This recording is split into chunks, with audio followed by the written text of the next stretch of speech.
ओम।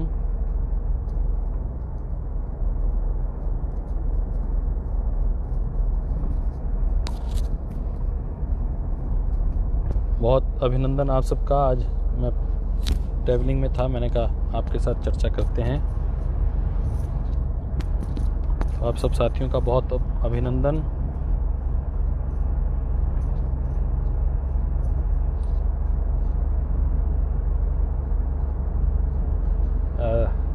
आचार्य अविनाश जी, शिखा जी, कश्मीरा विद्या बहन, अनुराधा चौहान जी, शिखा गुप्ता जी,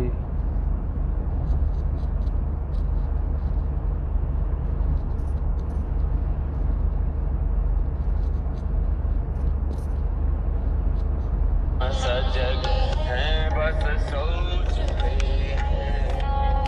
ये हम हो चुके हैं, ओम के हम हो चुके हैं, योग पथ के पथिक हैं। और ये त्रिवेणी है योग की, ज्ञान योग, भक्ति योग और कर्म योग। मनसा वाचा कर्मणा पवित्र रहना, मन से, वचन से, कर्म से, ये त्रिवेणी है योग की। सत्य, प्रेम, करुणा, ये त्रिवेणी है योग की। परमात्मा, आत्मा और प्रकृति की यथार्थता को जान करके, इनकी निर्दोषता को जान करके स्वयं को निर्दोष बनाना, ये योग की त्रिवेणी है। इस त्रिवेणी में जो स्नान कर लेते हैं वो जीते जी इस स्वर्ग का आरोहण पा लेते हैं और परम विश्रांति में जीते हैं। पावन त्रिवेणी धाम है, स्वर्गीय धन ध्रुव धाम है। पावन त्रिवेणी धाम है, स्वर्गीय धन ध्रुव धाम है। अध्यात्म में विश्राम है, अध्यात्म में ताप त्रय को धो चुके हैं, ओम के हम हो चुके हैं, पथ के पथिक हैं हम, ओम के हम हो चुके हैं, योग पथ के पथिक हैं हम। अब ओम। बहुत बहुत आपका अभिनंदन। आज की कक्षा हम प्रवास में चलते चलते लेंगे। आज हम कल उच्चारण तो वैसे कर चुके हैं।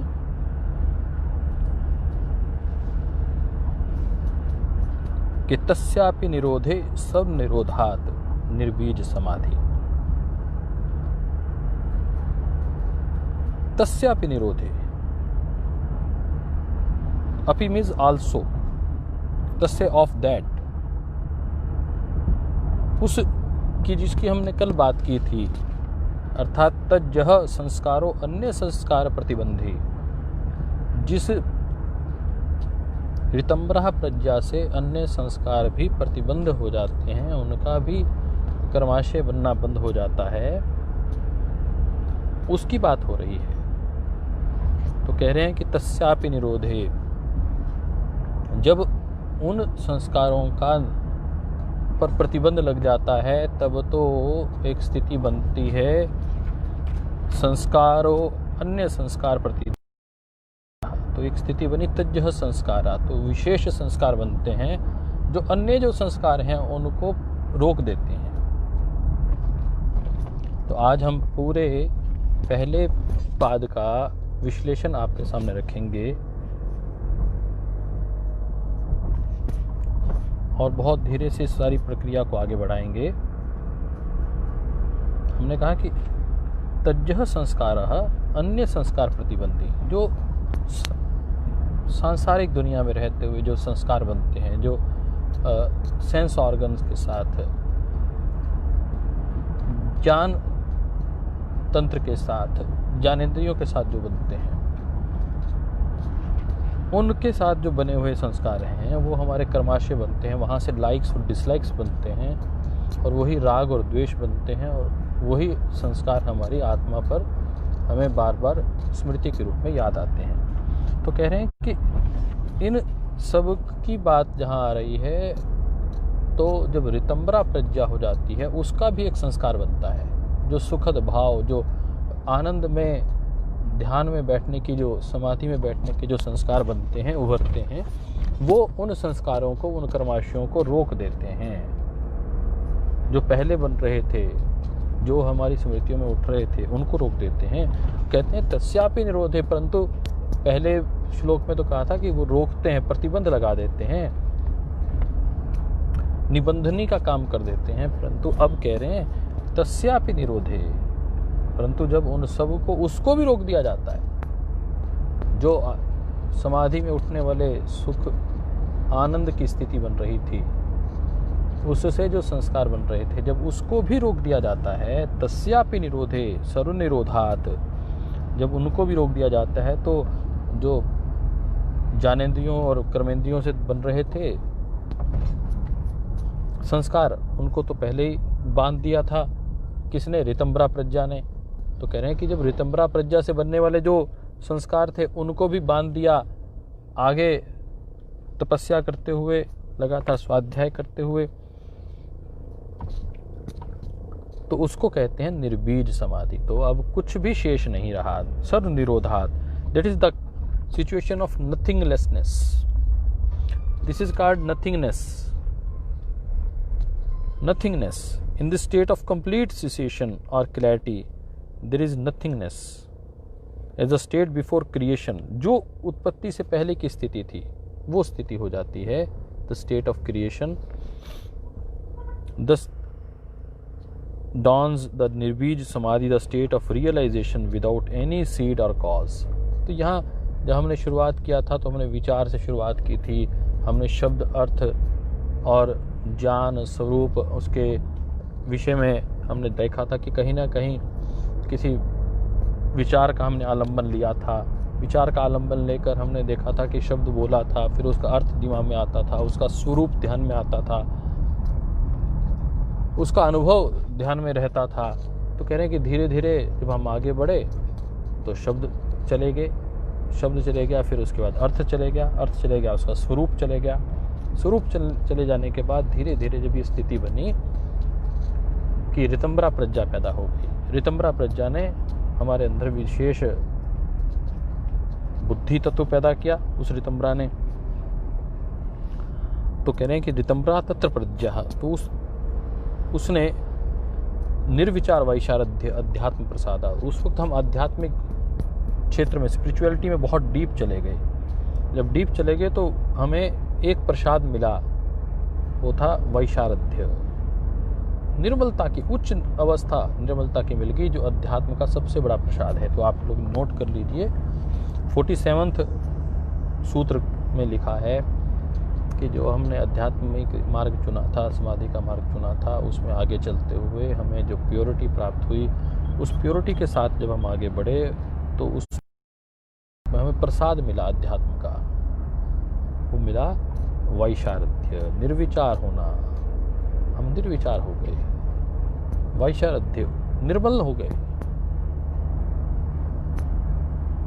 तदंजनता की स्थिति आ गई, समापत्ति की स्थिति आ गई। जो हमने देखा था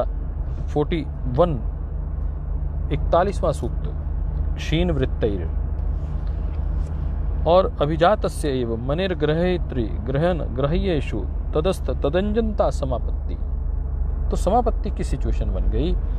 जो तदाजन्यता, तो कहते हैं कि मणि के रूप में, एक क्रिस्टल क्लियर डायमंड के रूप में आपका मन, आपका चित्त, आपकी आत्मा हो जाती है, जो परमात्मा तत्व को रिफ्लेक्ट करने लग जाता है। रिफ्लेक्शन शुरू हो जाती है, गॉड की प्रेजेंस और गॉड की रिफ्लेक्शन। और दूसरे में कहा कि निर्विचार वैशारध्य अध्यात्म प्रसाद।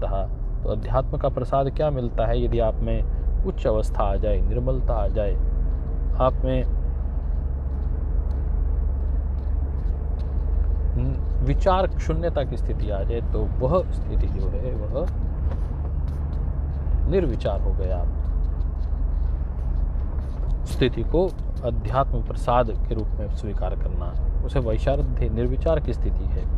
तो आज हम कह रहे हैं तस्यापि निरोधे सर्व निरोधान निर्बीज समाधि, और इस सब से निर्बीज समाधि को प्राप्त होते हैं। Gradually through elimination of this impression everything dissolves in Brahma and ultimately nirbeej samadhi is attained. In other words, when the impression ceases to exist, जब हमारे संस्कार बनने ही बंद हो जाते हैं, वन इज एस्टेब्लिश्ड इन पुरुषा, तो वह परमपिता परमात्मा में व्यक्ति स्थित हो जाता है। Indwelling spirit that is known as pure and the perfect situation, this is called the ultimate state, the निर्बीज samadhi, this is called the ultimate stage. तो कह रहे हैं कि दो practice, through practice non attachment and divine grace, 3 शब्दों का आपको ध्यान रखना है हर वक्त। योग में इन 3 शब्दों का अत्यंत महत्व है। अभ्यास, वैराग्य और ईश्वर की कृपा। तो आज हम पहला पाद पूरा कर रहे हैं। Through practice non attachment and divine grace you will taste the joy of freedom. Freedom is your birth right, meditate and realise it. कह रहे हैं कि आपका ये बर्थ राइट है। आपका जैसे बर्थ राइट होता है कि आप अच्छे से अपने धर्म का, अपने संप्रदाय का स्वतंत्रता के साथ पालन कर पाएं। आपका बर्थ राइट है कि जैसे आपको एजुकेशन मिलनी चाहिए। आपका बर्थ राइट है कि आपको जीवन जीने की सारी संभावनाएं मिलनी चाहिए। ऐसे कह रहे हैं कि आपका मेडिटेशन करना, भगवान स्वयं घोषणा कर रहे हैं कि आपका मेडिटेशन करना, मुझे प्राप्त करना आपका बर्थ राइट है। अब आप उस आपके ऊपर डिपेंड करता है लॉ क्या है। तो आइए हम अपने इस विधान को आगे बढ़ाएं। आज हम आपको इस अंतिम सूत्र के विषय में जो बात कर रहे थे, तो कह रहे हैं कि once one attains the निर्बीज samadhi, one is liberated, free and realised. So long as the impressions of prarabdha remain, one lives in the body, but with the complete and compassionate detachment, you can achieve the situation of nirbij samadhi. तो कह रहे हैं कि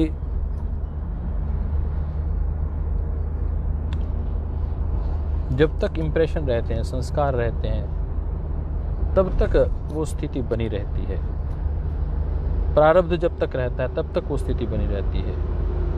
तब तक व्यक्ति उस शरीर में के साथ जुड़ा रहता है, उसकी अटैचमेंट बनी रहती है। और जैसे ही वह निर्बीज समाधि की स्थिति आती है, व्यक्ति डिटैच हो जाता है और अपने स्वत्व को प्राप्त करता है। जो बात तीसरे सूत्र में कही गई वो स्थिति आ जाती है। तदा दृष्टो स्वरूपे अवस्थानम, सभी बोलेंगे तदा दृष्टो स्वरूपे अवस्थानम। तो अपनी स्थिति में व्यक्ति आ जाता है। यही तीसरे सूत्र में ही महर्षि पतंजलि ने कह दिया कि हमारा लक्ष्य क्या है, अपने स्वरूप में स्थित होना। हमारा स्वरूप क्या है, तो आप वो भी लिख लीजिए कि परमात्मा का स्वरूप है सत्य, चित्त और आनंद, सच्चिदानंद स्वरूप है। और आत्मा का स्वरूप है सत्य और चित्त। तो सत्य और चित्त आत्मा के स्वरूप के साथ सत्य, चित्त, आनंद परमात्मा को प्राप्त करके हम उसमें विलीन हो जाएं, तो इसे कहते हैं realization, transformation, all due to the ritambhara prajna. Is ultimately the निर्बीज samadhi, जहाँ कोई elimination of all the impression, संस्कार समाप्त हो जाते हैं। तो सबसे अधिक बल दिया गया है संस्कारों को समाप्त करने पर। तो आप ये ध्यान में रखिए कि हमारे भीतर जो सकारात्मक नकारात्मक विचार उठते हैं, वो कहीं ना कहीं उन संस्कारों की वजह से हैं, जो या तो हमें पूर्व जन्म से मिले हुए हैं, या वर्तमान में जो हम कार्य करते हैं उनके आधार पर सकारात्मक और नकारात्मक विचार हमारे जीवन में उठते हैं। वैसे हम कार्य करते हैं, जैसे हम कार्य करते हैं और उनको बार बार करते हैं, तो हमारे आत्मा पर एक संस्कार बन जाता है। The impression in the form of habit when it perceives further,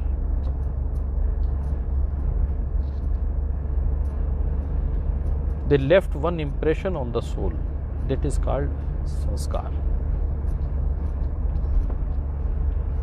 So gradually, through elimination of this impression, everything dissolves in Brahma, and ultimately Nirbij Samadhi is attained. So our target is to eliminate the impressions. This is the target of yoga. तो आप सब लोग लिखिए लक्ष्य क्या है. तो इसमें जो बड़ा अच्छा शब्द है, मुझे सुप्रेशन ज़्यादा अच्छा लग रहा है, क्योंकि सुप्रेशन और control of all the seedless, that too suppression or control of all the vrittis, all the desires, all the sanskaras, all the impressions, it is called the state of seedless samadhi, nirbij samadhi. आइए हम आगे बढ़ते हैं, और अब आपको पहले अध्याय का फटाफट तेजी से अब आप अपने कॉपी पेन निकाल लीजिए, इसका विश्लेषण बताते हैं. तो योग की डेफिनेशन जो है वो पहले 2 सूत्रों में, 3 सूत्रों में कही गई है. दूसरे और तीसरे सूत्र में योग की डेफिनेशन तदा द्रष्टु स्वरूपे अवस्थानम, ये योग की डेफिनेशन है, ये लक्ष्य है. योगश्चित्त वृत्ति निरोधा, जो योग की कह रहा है कि चित्त की वृत्तियों पर निरोध करना ही योग है. 5 से और 11 सूत्र तक, 5वें से 11वें सूत्र तक वृत्तियों के विषय में बताया गया है. जो हमारी 5 वृत्तियां हैं, जैसे 5 तन्मात्राएं हैं, शब्द स्पर्श रूप, 5 वृत्तियां हैं, प्रमाण, विपर्यय, विकल्प, निद्रा और स्मृति. उसके विषय में 5 से लेकर 11वें सूत्र तक. के बाद लिखिए 12वें से लेकर 16वें सूत्र तक अभ्यास और वैराग्य के विषय में बताया गया है.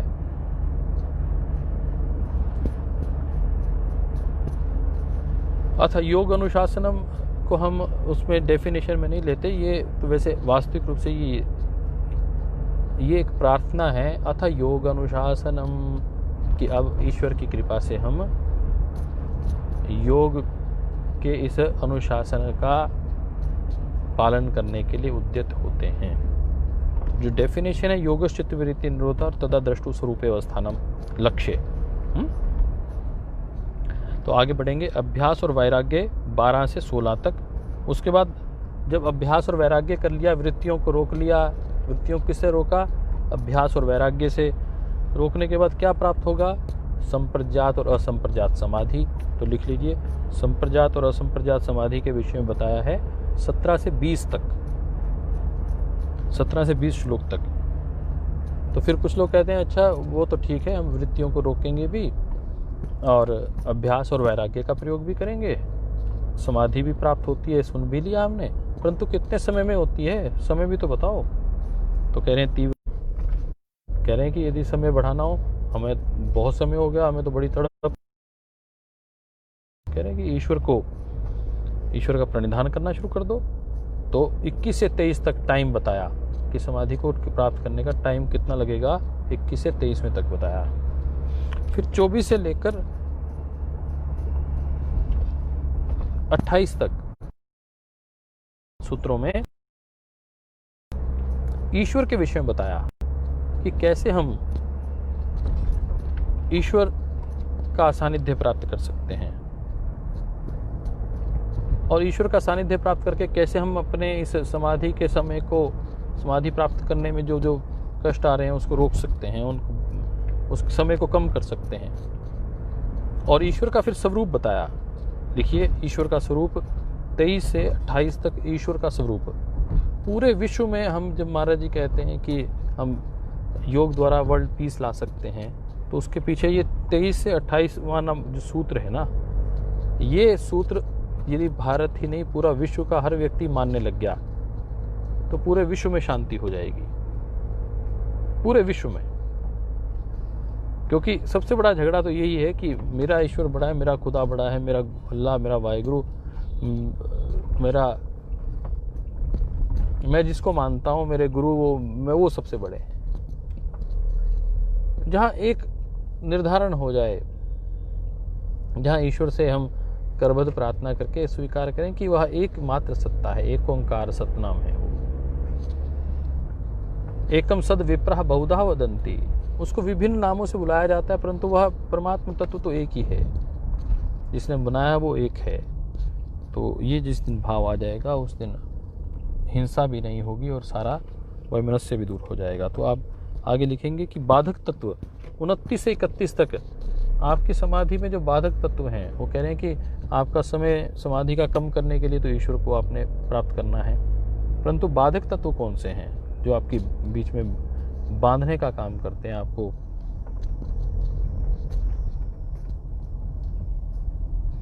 कल आपको हम एक लिंक भिजवाएंगे जो इस ग्रुप में है,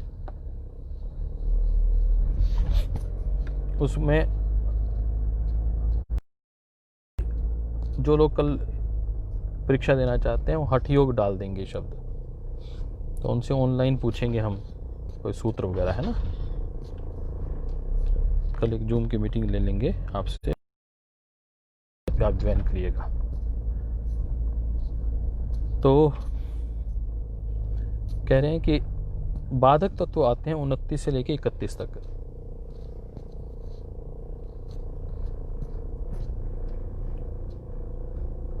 और 32 से लेकर 39 तक उपाय कि उन बाधक तत्वों से आपको बचना कैसे है। जो आपके उपाय हैं वो बताए जा रहे हैं इस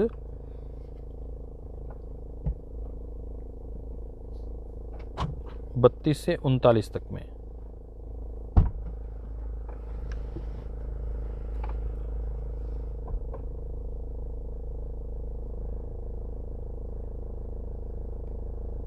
और फिर 40 और 41 में समाधि की स्टेजेस बताई गई हैं कि 2 स्टेजेस विशेष हैं। वो है एक तो वशीकार हो जाता है और दूसरा है समापत्ति की सिचुएशन बन जाती है।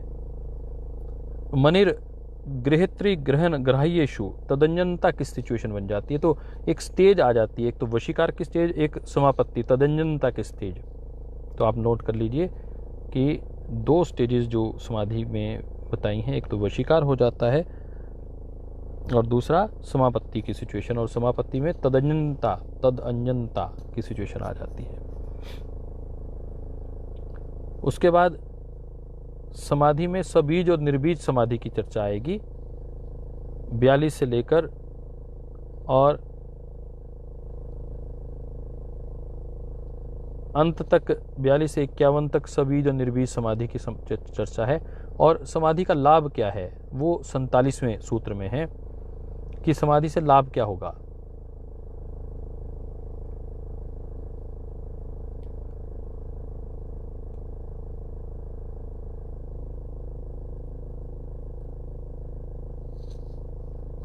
हम चाह रहे हैं बापू गूगल मीट पे तो करें, परंतु जूम है तो चाइनीज़, परंतु चाइना वालों को भी योग सिखाना चाह रहे हैं। तो अभी वो उसकी डिटेल ले रखी है, उसकी जानकारी हो रखी है, उसका कल एक प्रयोग करने का प्रयास कर रहे हैं, है ना। तो हमने कहा कि तस्यापि निरोधे सब निरोधान, तो सब प्रकार के संस्कारों को रोकने से निर्बीज समाधि हो जाती है। निर्विचार वैचार अध्यात्म प्रसाद, और अध्यात्म का प्रसाद मिल जाता है। तो इस पहले समाधि पाद में जो हमने कहा कि मोटे तौर पर जो चर्चा की थी वह इसी दृष्टिकोण से है कि इसमें जो बाधाएं आती हैं उस बाधाओं को कैसे कम किया जाता है, उसको दूर हटाने के उपाय क्या क्या हैं, और यदि समय समाधि का आपको कम करना है, ईश्वर को जल्दी प्राप्त करना है, तो आप क्या करें। तो अभिजीत बोस जी कह रहे हैं कि zoom is not Chinese, it is an American company. तो बहुत अच्छा हो गया। हमारे अभिजीत बोस जी बहुत जिम्मेदार साथी हैं, ऐसे नहीं कह रहे होंगे। आप डिटेल देख लीजिएगा एक बार, क्योंकि वो सेना के व्यक्ति हैं, जानते हैं चीज़ों को। तो कह रहे हैं कि देश काल को निमित्त बनाकर ईश्वर के विषय में जब जानकारी होती है तो कह रहे हैं कि उच्च स्थिति निर्मलता की स्थिति बन जाती है, और वो है वैचारध्य। वैशारध्य जो स्थिति है, निर्विचार वैशारध्य, ये अध्यात्म का प्रसाद है। तो आप नोट कर लीजिए, अध्यात्म का प्रसाद। ये प्रश्न भी आ सकता है कि अध्यात्म का प्रसाद क्या है। तो कहते हैं एक तो निर्विचार हो जाता है व्यक्ति, बिल्कुल क्लियर कट उसकी मानसिकता, उसमें संशय उलझन कुछ नहीं, केवल ईश्वर के विचार। फिर निर्विचार मतलब ये नहीं कि बिल्कुल वो पागल हो जाता है, पागल नहीं, मतलब वो ईश्वर के साथ सानिध्य की स्थिति में आ जाता है। वैशारध्य निर्मलता को प्राप्त हो जाता है। श्रुत अनुमान प्रजाभ्याम अन्य विषय विशेषार्थ तत्वात् तज्ज संस्कार संस्कार शेषो या तज्ज संस्कार अन्य संस्कार प्रतिबंधी। तो संस्कार मुक्त होना, elimination of all the impressions, all the sanskaras, cessation or the suppression, तो यह स्थिति प्राप्त होती है। तो हमने आपको इन 51 सूत्रों का, जो अलग अलग सूत्रों की परिधि में आते हैं, उसको नोट कर दिया। आप में से कोई भाई जिसने अच्छे से किया है तो उसको देख लें। आपको हम एक लिंक डालेंगे, व्हाट्सएप एक ग्रुप बनाकर आप सब लोग अपने नंबर यदि इस में डाल दें, फ़ोन नंबर, तो हम भाई महेंद्र तिवारी जी को या आनंद आर्य जी को कहेंगे कि वो आप सब लोगों का एक ग्रुप बना लें, और उसमें फिर कल एक लिंक भिजवा देंगे। उसमें फिर प्रश्नोत्तर आपको हम करेंगे और पूछेंगे। ये क्रम 2 दिन चलेगा, कल 18 और 19। तो कल की कक्षा 12 बजे होगी, ठीक है। Tomorrow class will be at 12।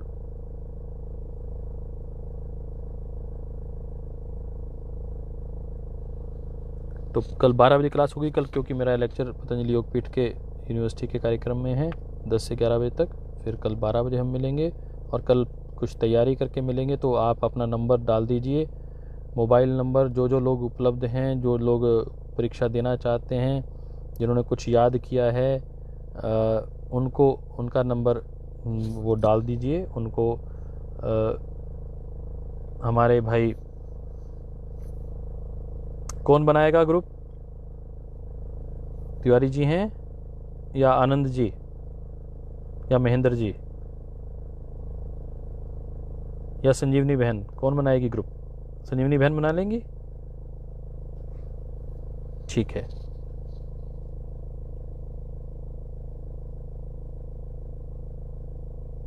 तो आप अपना फ़ोन नंबर डालते रहिए।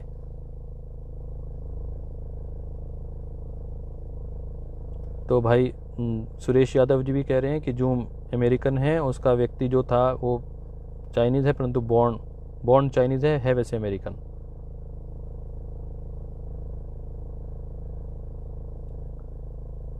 तो आप सब लोग अपना नंबर डाल रहे हैं, बहुत अच्छा है। तो सबका अभिनंदन। राधा चौहान जी, कांता जी भारद्वाज, अपने ज़िले का नाम भी यदि डाल दें तो और अच्छा रहेगा।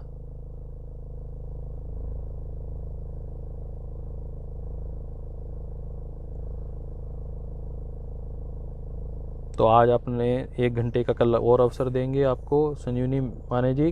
तो ग्रुप आप और आनंद जी से बात करके बना लीजिएगा। तो कल उस पर हम कुछ चर्चा करेंगे। तो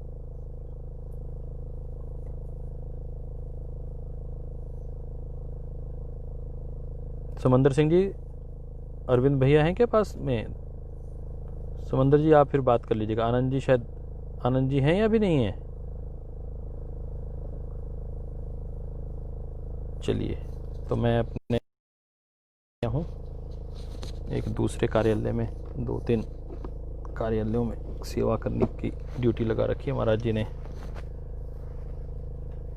चलो, जितना समय जैसे लगा देंगे वैसे वैसे कर लेंगे। ठीक है, बनाकर उसमें मुझे भी एक एडमिन के रूप में जोड़ लीजिएगा और कल फिर उनको लिंक भिजवा देंगे। ठीक है, आज के लिए इतना ही। आप लोगों ने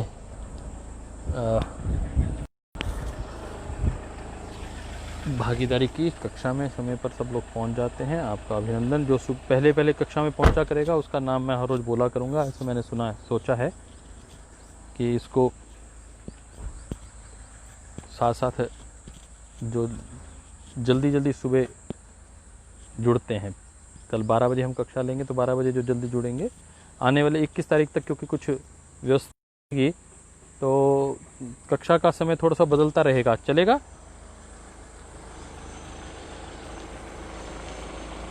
हमारी बहन उर्मिला व्यास जी, छाया गोयल जी, कोटा की हमारी बहुत जिम्मेदार बहनें हैं। इन माताओं को बहुत प्रणाम जो निरंतर, जिन्होंने खूब तपस्या की कार्यक्रम की। रेखा बहन,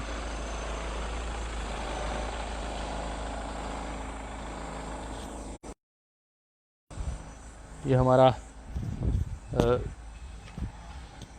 एक कार्यालय है, उसकी कभी कभी आपको जानकारी हो जाती है।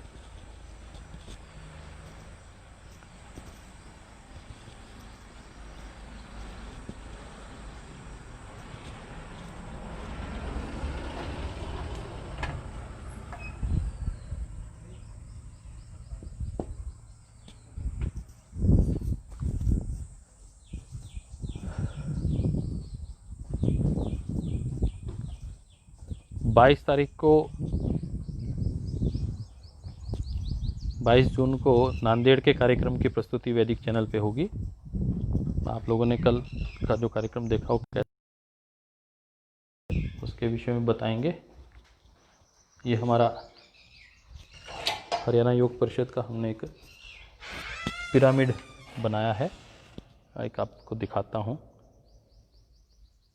ये ध्यान केंद्र एक बनाया है, ये देखिए, ओम ओम। तो पिरामिड ध्यान के, आपका कभी मन करेगा तो ये एयर कंडीशन करके इसको इस प्रकार के मैट्स बिछाकर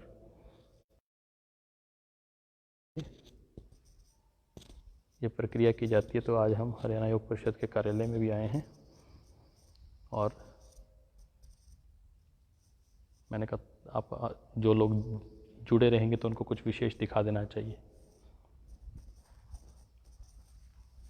तो कहा जाता है कि ऊर्जा के स्रोत को रोकना, ऊर्जा को बचाना, ऊर्जा को ऐसे ऊर्ध्व की ओर अग्रसर करना, तो ये पिरामिड में होता है। पिरामिड में बैठकर ही कुटिया बनाने का विधान है। तो इस नाते एक ध्यान केंद्र की स्थापना की गई है।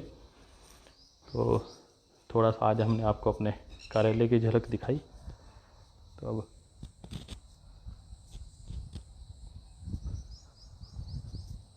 इजाज़त लेते हैं आपसे। ओम सर्वे भवन्तु सुखिनः, सर्वे सन्तु निरामया, सर्वे भद्राणि पश्यन्तु, मा कश्चित् दुःखभाग् भवेत्। ओम शांति शांति शांति।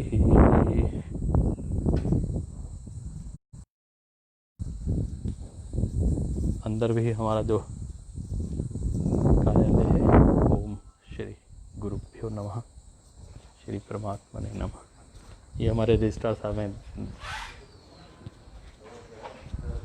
ऋषि। तो आज आपको अपना कार्यालय भी दिखा देते हैं। खोलो बेटा मेरा कार्यालय, खोलो दरवाजा।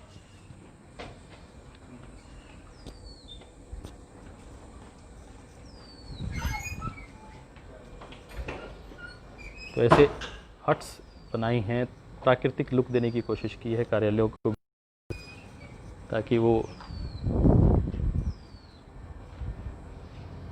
तो ये कार्यालय है। बाकी आपसे फिर बीच में चर्चा करते रहेंगे।